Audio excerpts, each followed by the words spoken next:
Well, hello, and thank you for joining us on another episode of our Cheyenne and Arapaho Productions podcast here, coming to you from the Concho Mediaplex here in Concho, America.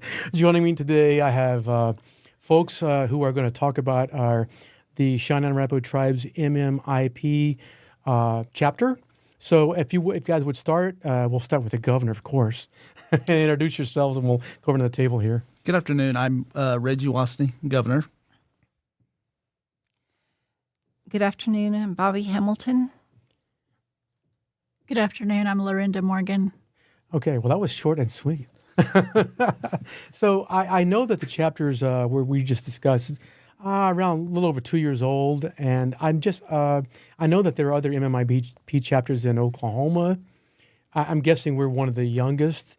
I guess, LaRenda, I would ask you, just kind of, obviously there's a need for something like this, but kind of where did it grow out of, and, kind of what went into making this happen? Okay, our Cheyenne and Arapaho MMIP chapter was created to help support the tribal members and families of missing and murdered Indigenous people. We created this in 2022 because in our area there was not a chapter represented. I was working just as a sole advocate, and there were at the time 10 or 11 other MMIP chapters that covered all parts of the state. And so when it came to any type of Cheyenne Arapaho MMIP cases or information, they'd reach out to me, and I just felt that it needed to be more than myself, that we had a whole tribe here in Northwest Oklahoma. And I spoke to the governor about it, and he wholeheartedly agreed that we should start a chapter. Yeah, that's what I was just about to say. A great idea like that, it only makes sense that we would have one.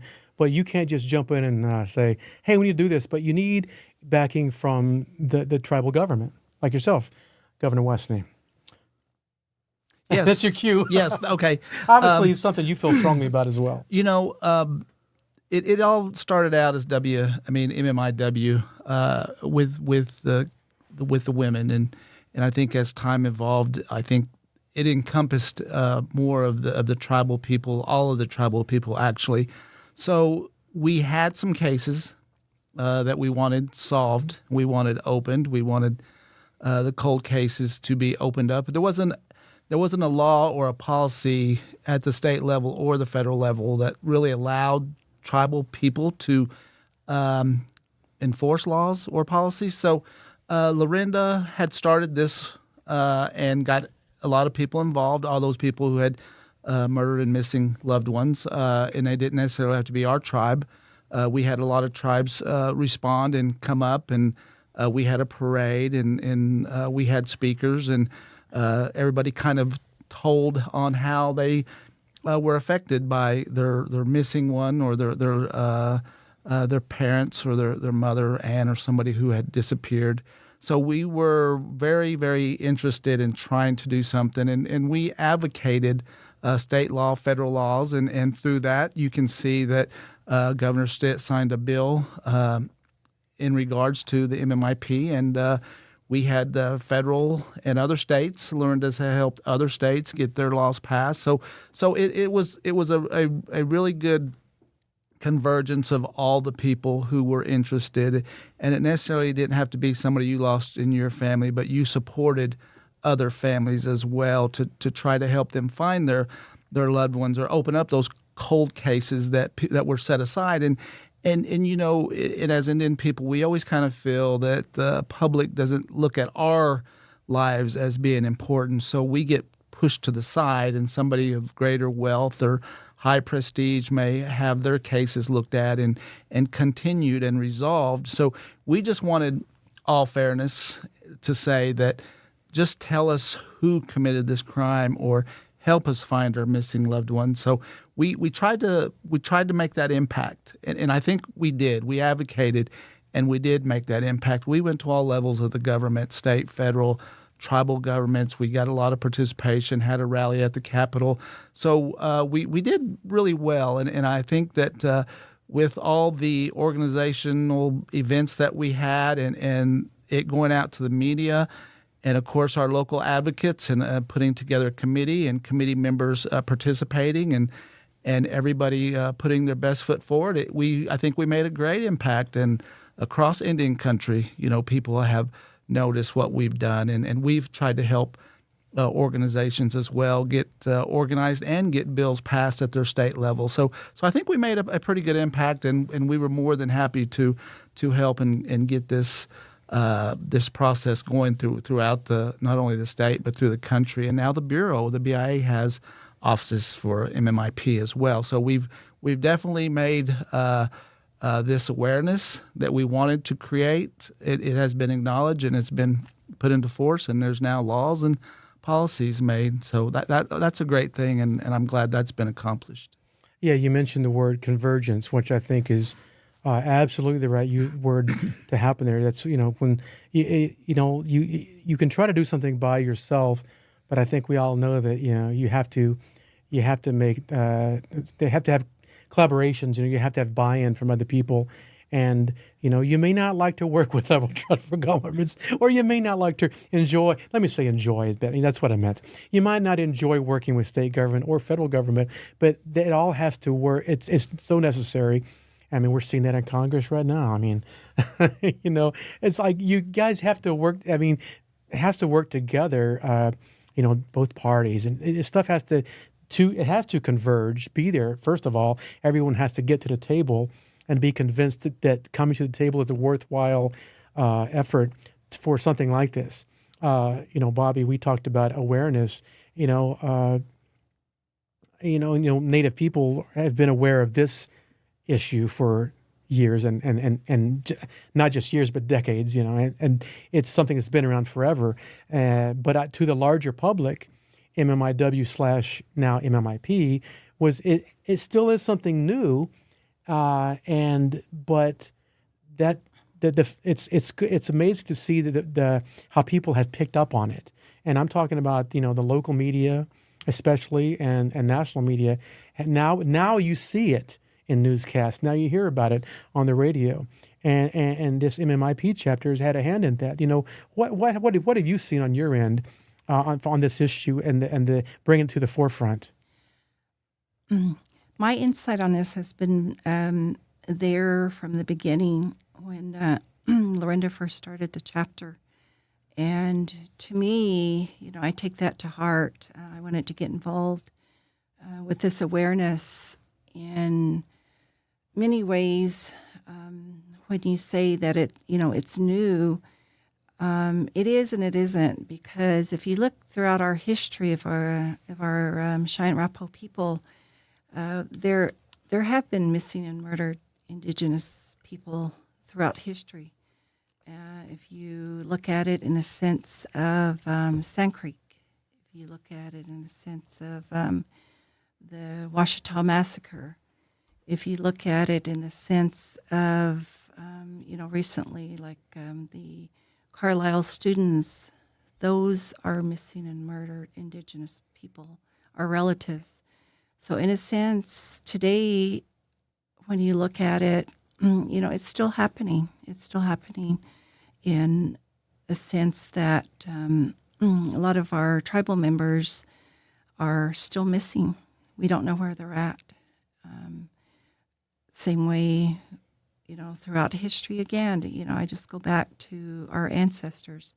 They suffered the same thing that we're going through, but in a different sense.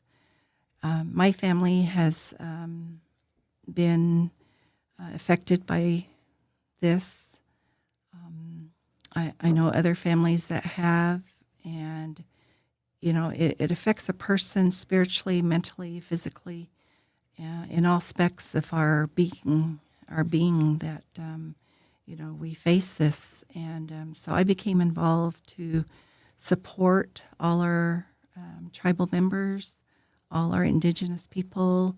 And it's not just a problem that's here in Oklahoma. It's throughout the United States and Canada and through Mexico. It's widespread.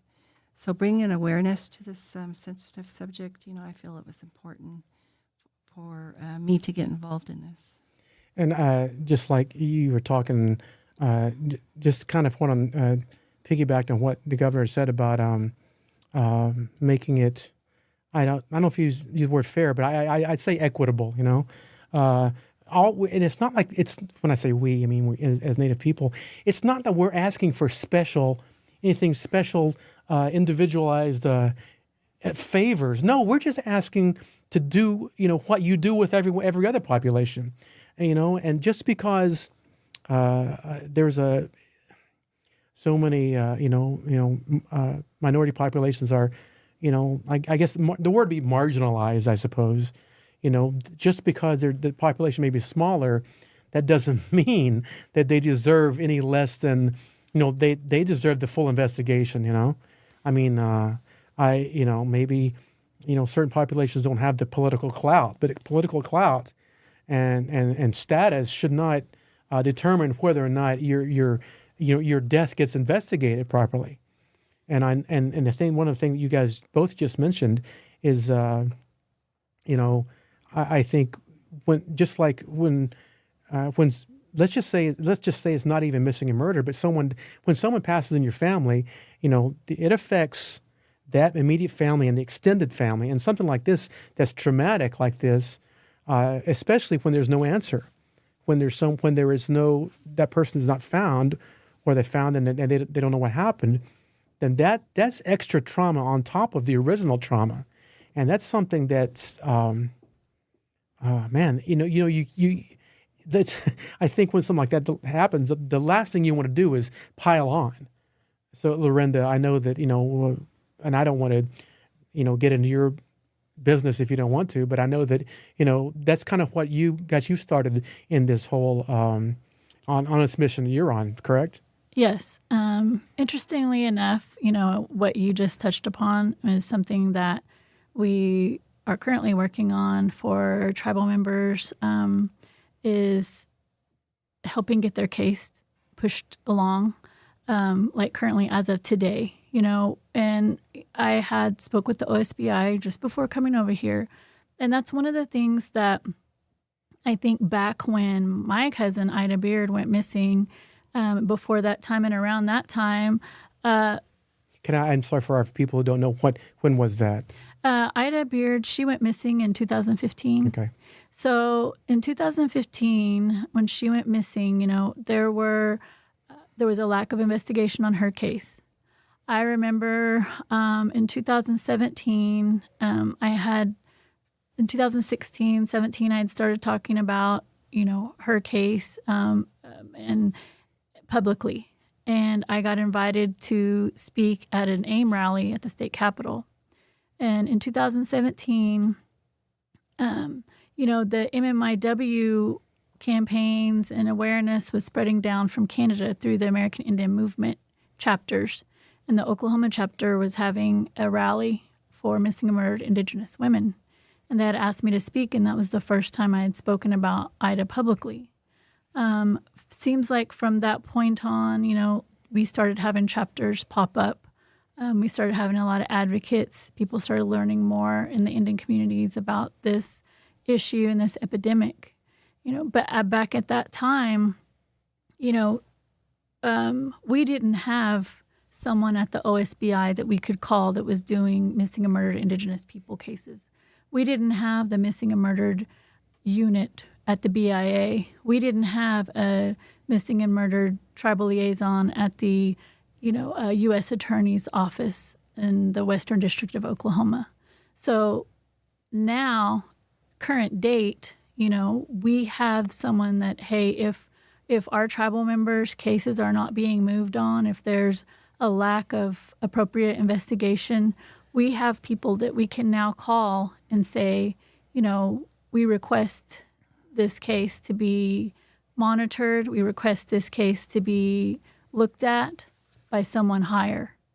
And so, that it's fortunate that we have these outlets now that we didn't have previously.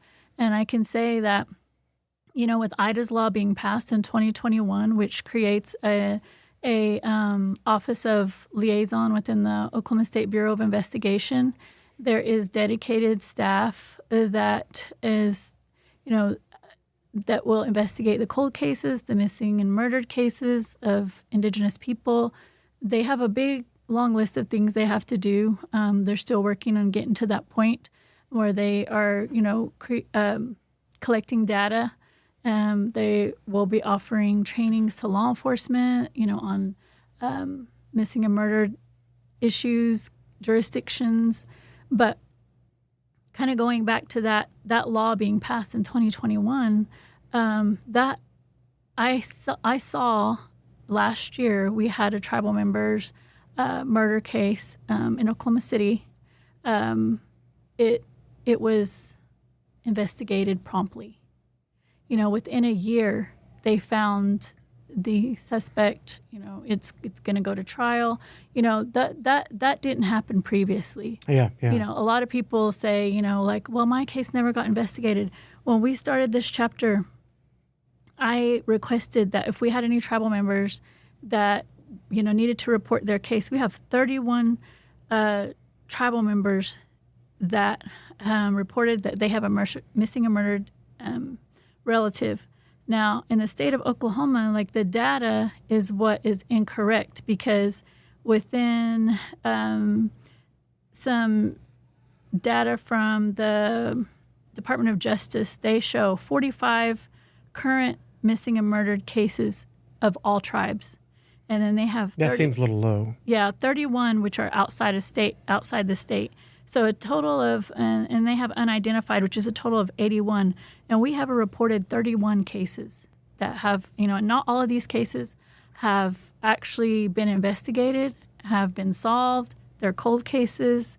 So that's, the data right now, everybody, as you know, is trying to figure out, what is the accurate data? Because I know when I was working with Ida's Law, I had to work with the OSBI on trying to collect data and the FBI. Well, one of the issues that I saw with the FBI data, the federal data, was that when they report, for murders, missing persons, homicides, their descriptions or the way I'm they sure you report have different classifications. But Native Americans don't have their own classification. See, They're lumped I knew you were in. going to say that. They're lumped in with Pacific Islanders and different ones. So we don't actually know on that level what the numbers are. I mean, if you're dealing with federal and state and county and city and in tribal, I mean, it's no wonder that numbers going to be all over the place. So I think what I'm hearing is so Ida's Law went on the books in 21. And that position, did the person start that job in 21? Mm-hmm. So it's been there for 3 years now. But what people need to understand is it's not like you can jump in with nothing, with a blank desk, and then 2-3 weeks later have it all figured out. And 3 years is probably just enough time to get a good take on it and really figure out which way to go from there. And as we know, dealing with federal agencies, it's not like you can say, "Hey, can you send that list over?" And then boom, that list is on your desk. There's a lot of people you got to go through. There's a lot of forms to be signed and things like that, right? Yeah, but one good thing I can say is, the agencies collaborate. I can, if we have a tribal member that will contact the governor and say, hey, we need, help on their case, he'll contact me. I can send an email to the BIA, the OSBI, the Department of Justice, and say, here's what we need. Here's our issue. Here's, what our tribal member needs. And we can have that conversation about what can be done, who's going to do it, where we can go from there, and who has jurisdiction. And so, we didn't have that before. We didn't have that assistance before, but now we do, and that's really important. Governor, I know you're basically the head of you're the CEO of basically a big company here, and so if in that regard, if it's kind of what your job is, then an issue like this would be something that a CEO generally wouldn't get involved with. But it's obviously it's not a big corporation, but this is something that really cuts to the core of not just Native people, but any people, they want their people to be taken care of and found and treated properly. So in that regard, as since you're the person in charge, the buck stops with you. I'm just saying I think if I were to call you, I think you might say, well, Darren, I'll check in that later at some point. But but I'm saying it for one of your a tribal member to come to you and say, Governor, we really need to do this. It has to be something that really grabs you, and for the executive department to step in and help orchestrate this. You've got to feel strongly about it. Yes, one thing that society doesn't understand is that Indian people, we're close. We're interconnected somewhere, somehow, whether it's traditional or we're at the same event, that we're close. And a lot of times we're pretty much related a lot of times. So anytime somebody asks, you always kind of feel compelled that you want to take that request forward. And when we started this committee, and like even now, people will ask, my niece is missing, or what can I do? And I would send LaRenda a text and say, hey, LaRenda, they're having an issue, and maybe she may ask for, okay, what's the number? And we've kind of coordinated that way at times when people requested help from me, and then I pass it on. But it's our way, and it's a traditional way that when people come to you, ask you for help, you normally will help them. And that's just what I don't think the mainstream society understands, that we try to help each other as much as we can, whether you're a leader or you're just a grandma or aunt or somebody in the family. But with my position, I do hold a little bit more authority, so it's a little easier for me or to give that to LaRenda and say, call them up, and if they say something, tell them the Cheyenne and Arapaho tribes, and she would go forward with that. So it does. If you've lived in this area and you've grown up around here, you understand that you have an obligation to help a lot of times.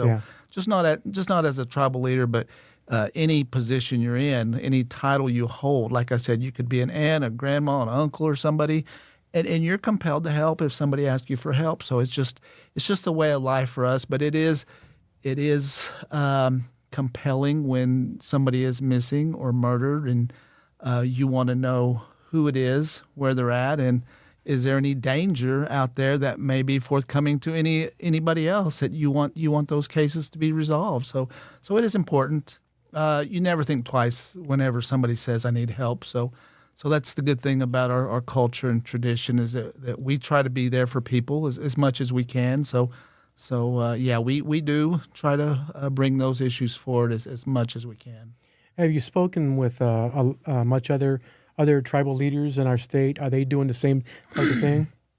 Other tribes have variations.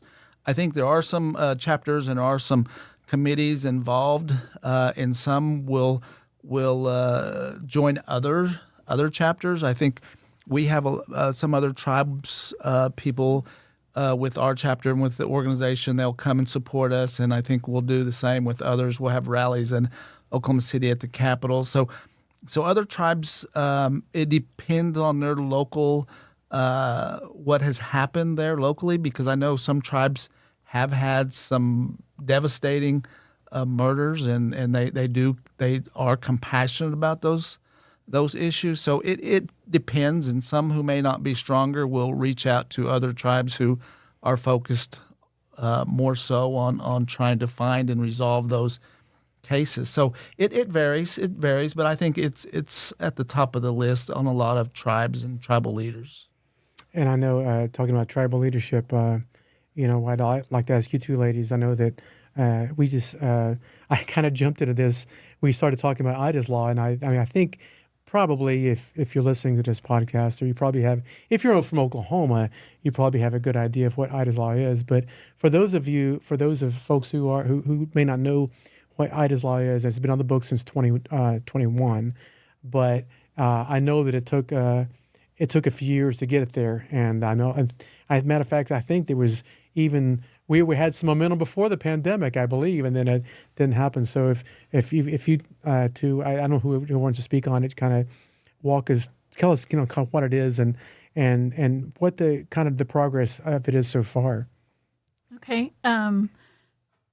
Back in probably 2018, I was sharing Ida Beard's missing person flyer on Facebook, and my state representative messaged me and asked me about it. And he said, "Well, let's get together and discuss. I want That's to a help." first step. Yes, and I said, "Okay." So by 2019 in January, we met. We talked about it. He said, "Let's do something legislatively. Let's, we had a few meetings and we talked, and I just, he was just so supportive and wanted to do something. So we came up with this and drafted the legislation, and he did an interim study that year in 2019, and I believe in October, November, he filed the legislation for the 2020 session, and that's when we started the first. And the bill does what? What was in the wording to make it happen? It was to be an office of liaison for the Oklahoma State Bureau of Investigation. And the Office of Liaison was created. I think we created two positions for agents to investigate cold cases, to provide training, to help with jurisdictional matters, to investigate, to create a database, a data collection. Of course, you were there. We didn't make it through because of the pandemic. The pandemic happened. But everything got shut down. But 2021 was the great thing year. to know is, people still had that fire. Yes. And when you mentioned tribal leadership, I know Yes. you mentioned. I know that we worked with the big five to the east. Yes. We had a lot of support from Chief Hoskin. Cherokee Nation came through. I mean, I was at the Capitol almost every day during that session. The Cherokee Nation delegate, Kim Teehee, she was there. She was there, advocating. They were using their governmental affairs staff as well. We had Citizen Potawatomi Nation, John Van Poel, Cherokee Nation, Adam McCreary. I mean, they were right there helping and supporting. And the Cherokee Nation has been a big advocate for MMIP, as well as like this past year, the MMIP advocates, including myself, we were able to get Casey's Alert passed in Oklahoma. And that was named after a Cherokee Nation tribal citizen that was murdered, Casey Russell. So, the Five Civilized have been, big supporters of Ida's law. And I know, as far as tribal leadership, I want to, make sure to let tribal members know that, Governor Wassana, he uses every opportunity that he can get when we are on the federal level in Washington, D.C., to speak up for the MMIP, not only, in Oklahoma. He has advocated.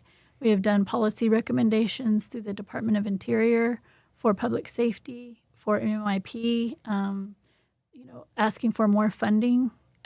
We've worked with our congressional representatives in Washington. Our congressional representatives sent a letter to President Biden, I believe it was in 2022, requesting more MMIP funding for Oklahoma. And that was because of the work that we've done through our, tribal government relations. And that letter was sent primarily by Congresswoman Stephanie Bice. Mm-hmm.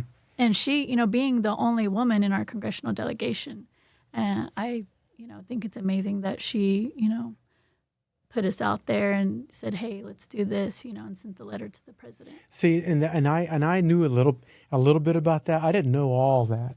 So, and I think for the people who are listening and watching, I think it's amazing how much progress has been made just in this short, since, it's after, post pandemic when, you guys we jumped back in with the Oklahoma legislature.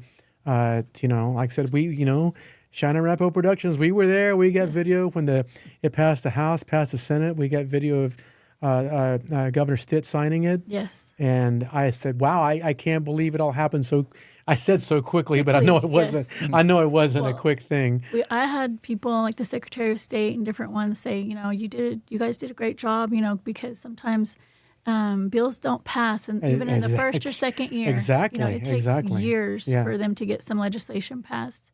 But currently this year, Representative Amanda Swope out of Tulsa, she is doing an MMIP legislation in the House for increased funding for Ida's Law for those positions. That's at good the to know OSBI. because it's one thing to create a position.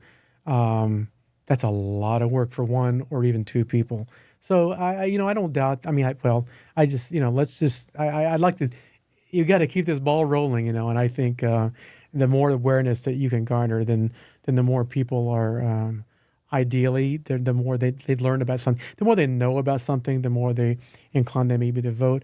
Bobby, I know we mentioned earlier at the top of this. What did we say? There are 10 or 11 chapters around the state, and I want to know that I know. Seems like we covered.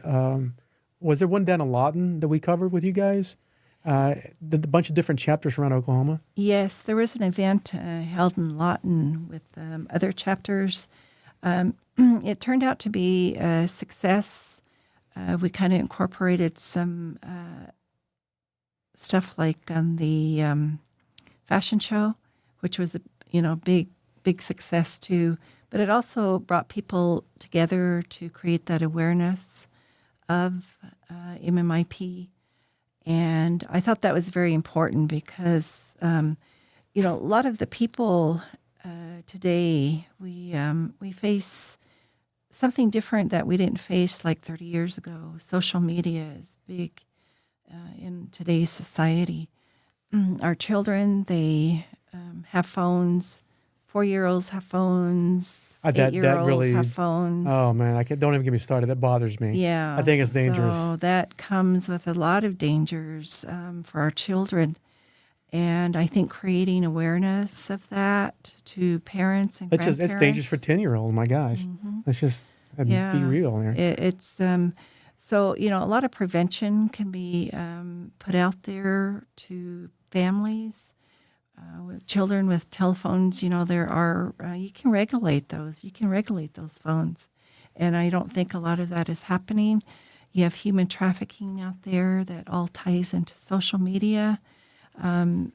People entice children to come and do this and do that. And of course, they're going to pick up on it.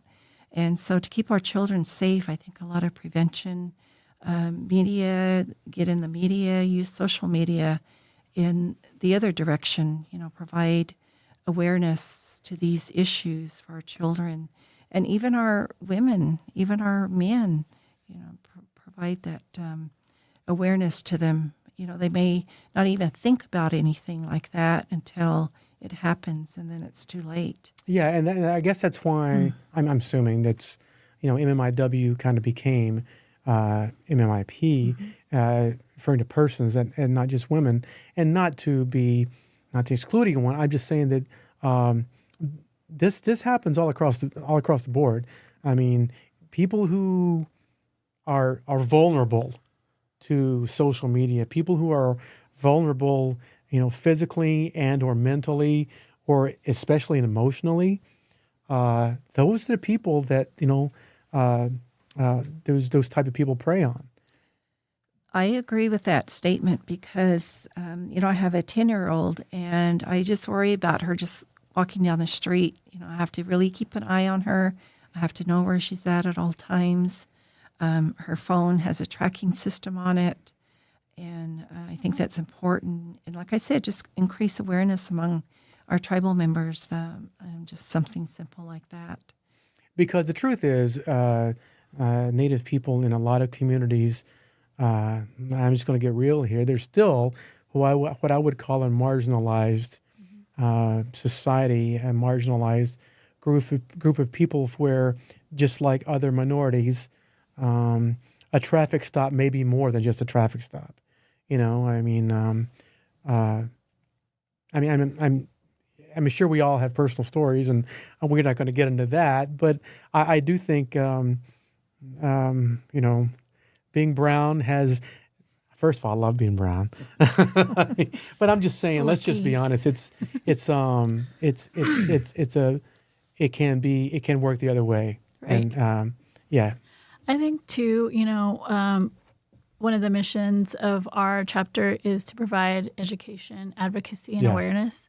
Well, on the education part, with our tribal communities, just like Bobby said, especially with the children having access to social media, but not only that, but they can download games on their phones. And you have seen, I've seen news reports of, some of those online gaming things that they download on their phone. There's predators on there too. yeah, that's scary. There's pornography that the children could have access to through those online games, and so parents really need to be aware of what their children are downloading, and have access to, because that's one of the things that I've spoken to local schools about is we need to go back in the 80s when I was in school and there was that stranger danger, Yeah. Learning about, but now it's a whole different level because not only do kids have to be aware of people around them in the community, like when they go to Walmart, some of the towns, just like El Reno, is right off of I-40. Yeah, Weatherford, Clinton, there's so much traffic that, parents need to be cognizant all the time of what, where their children are, even going into a gas station, like Bobby said, Walmart, grocery store. And then also we have to be aware of what they're doing online. You can't be aware of your surroundings if your head is buried in your phone. Yes. And I used to preach that, and I still do to my kids are older now, but I used to preach that to them all the time. Well, first of all, I said, first of all, don't even mess with that phone while you're driving. But you can go to any high school these days or college campus, and no one is looking you in the eye. It's like, Right. I don't understand how more people don't walk into walls. People are just... And on the highway. Yeah. You see people on the Yeah. highway and... Each new piece of technology has danger built in. It's amazing. Yeah, or sitting at a stoplight for 5 seconds longer while it's green because they're on their phone, Yeah. So there's, technology can harm too. It's helpful, but it can harm. So I think it's important that your chapter realizes that. And I think when you talked about you got together now, is that going to be a yearly thing? You're getting together with other chapters in Oklahoma? Because I think what's also important is everyone has their own story, and I think the story itself may be a very sad one, but I think people need to hear that it's you don't want to go through something and think, man, no one else is dealing with this. Yeah. Let's just admit that we all have things we're dealing with, right, and it's good to hear it, and it's good to, so we can, in lack of a better word, commiserate and bond with each other over that. Mm-hmm. And there are 12 chapters currently. I think there's a new one in Oklahoma City that was just created, and all the chapters make up a coalition, and we have an upcoming coalition meeting in February to plan for. The coalition is the one that plans for the state capitol events for Missing and Murdered Indigenous Peoples Awareness Day in May. So I know we have our event here at the tribe. Yeah, I was going to ask you about that. Yes, that we will plan with the tribal programs, domestic violence program, social services, probably the 988 program, Bobby's program. There's a lot of programs that will pitch in and help plan that event. And so the coalition, the 12 chapters in Oklahoma are the ones that plan the state capitol event. And we have our coalition meeting coming up in February. So we do work with other chapters and, the other tribes, and we do call upon them if we need assistance. They're very supportive, or we will support them. So yeah, we have that bond, and then also, we try to do events, and we're going to plan more events where we can support the families of MMIP. We had a Christmas prayer service for families because a lot of times family members, and I've heard from some right before Christmas, Christmas time, holidays, people want to enjoy the holiday season, the music, the food, the camaraderie, and yet sometimes those individuals that may be missing their son or daughter, or Those people are hurting. they're hurting, they're grieving, and they have they feel guilt because they don't want to dampen other people's spirits by you think remembering by their enjoying loved one. yourself, you're denying your sorrow or your Yes, and it's the guilt. It's like but people exactly. But that's what it's about. I think getting together with and talking with other people who are going through the same thing, and learning how to deal. Learning how to process it. Yes, so that's why we had our Christmas prayer service event, was for those families for them to be able to come together. We ate, we sang, good. we were able to, family members were able to get up and talk about their family members, the ones that they missed and loved, without having it to be so depressing upon others, because we were all there for the same reason.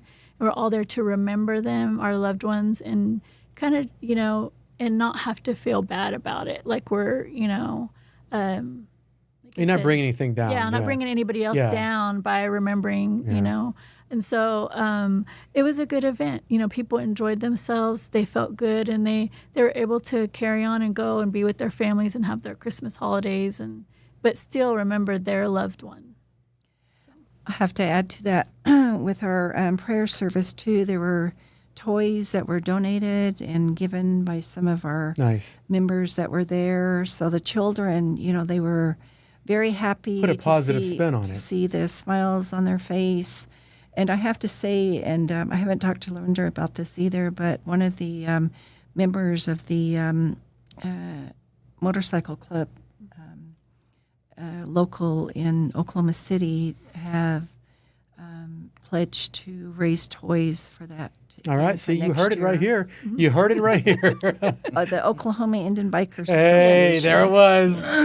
Calling you out, people. Yes, so they are very interested in providing toys next year. I wanted to jump in and ask you one more thing, LaRenda. I feel like I'm jumping around because, I thought, I want to talk about that. I want to talk about, that's a good, But real quickly, so we discussed Ida's law, but I think and the governor mentioned it earlier, there have been other states that have come up with their own version of Ida's law, right? Mm-hmm. Based on what we've done here in Oklahoma. Yes. First of all, that's a big deal. Kudos to everybody involved. Where was this? South Dakota. See, that blew me away too. Yeah. I'm like, that's not, if out of all 50 states, I would go, probably South Dakota is not where it's going to happen. And Kristi Noem signed. Exactly. I would have thought probably not her. Yes. But I think that, MMIP is a human rights issue. Exactly. And it's not something that, is a right or left issue. Compassion is compassion. Yes, it's a human issue. So I know that I am on my second year being on the Colorado Missing and Murdered Indigenous Relatives Advisory Board. And they have a newly created Office of Liaison. The state of Colorado, it's under their public safety department. So I think this is the second year. And so they're working on a lot of issues to address it in the state of Colorado, and why it's relevant for us to be, and I say us as me as in Cheyenne and Arapaho tribes, to be involved is because, Colorado is our ancestral lands, and, we have a presence there in Colorado, so it's important that we be involved in this issue there as well. And the short time I've been here with the tribes, I've been amazed at, how Colorado seems to just take the tribes in, and then what how can we fix this? How can we make this better? And so it's kudos to everyone who's made that happen. Well, we could talk about MMIP here for a long time, but I know that governor's getting itchy over here. He's like keeps checking his phone. He's a busy man, so. I do want to defer to the governor, give him the last word about MMIP and kind of where we go from here. it's great the things that we've accomplished, just like LaRenda said, in up north, and she's in Colorado, and we've done a lot in probably a short amount of time, and we've had the bills passed, Ida's Law in Oklahoma City, and we had some friends up at the Capitol who really helped and pushed behind the scenes as well. But to all those people, LaRenda and the chapter and everybody, we always sure do appreciate it, because even today they have TV shows with a lot of MMIP overtones. I mean, even 1923 with the Indian boarding school, when the girls are getting killed, there's that overtone to say this is what history has done to the tribe. So not only locally, nationally, but even the industry of film film industry, has picked up a lot of this, and some of it's based on MMIP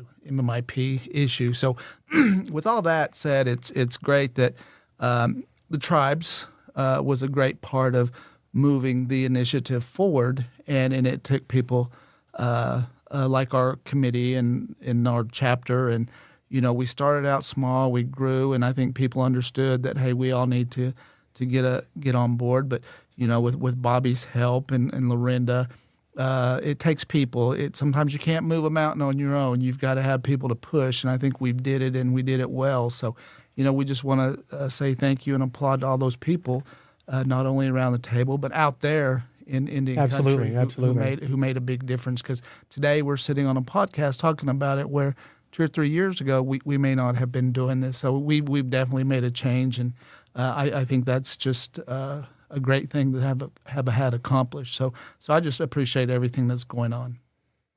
Couldn't have said it any better, right? Well, you know what? It's time for this closing music right here. And so thank you all for joining us here to talk on this really important subject, MMIP. And thank you for joining us here on the Cheyenne and Arapaho Productions podcast. And we will see you guys next time.